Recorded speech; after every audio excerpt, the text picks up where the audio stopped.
त्याची स्थानिक किंमत मांडणी आहे, म्हणजे तिथे संख्या लिहायची आणि समजा 9453 असेल तर 9,000च्या घरात 9,000, मग इथे 450 आणि 3 अशा पद्धतीने विस्तारित मांडणी स्वरूपात होते.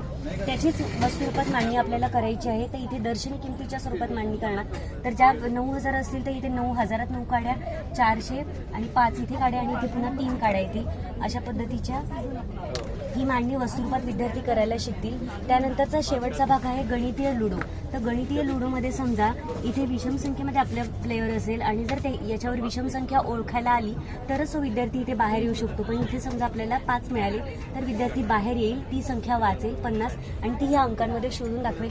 अशा पद्धतीने विद्यार्थ्यांना पूर्ण संख्याज्ञानाचा परिचय होतो आणि एका शैक्षणिक साहित्यामध्ये एकाच वेळेस ही विद्यार्थ्यांच्या कन्सेप्ट क्लिअर होतात. यामध्ये विद्यार्थी 4 बाजू असल्यामुळे एका खेळासाठी 3 विद्यार्थी असे एकूण 12 विद्यार्थी आपल्या छोट्या शाळेमध्ये सुद्धा बहुवर्ग असेल त्या ठिकाणी उपयोगी पडतं आणि 12 विद्यार्थी एका वेळेस एंगेज होतात आणि नक्कीच त्यांना खेळातून आनंददायी पद्धतीने शिकायला मिळतं आणि ही शनिवारी सुद्धा तासिका खूप छान पद्धतीने सगळ्या शाळांमध्ये उपयोगी पडेल.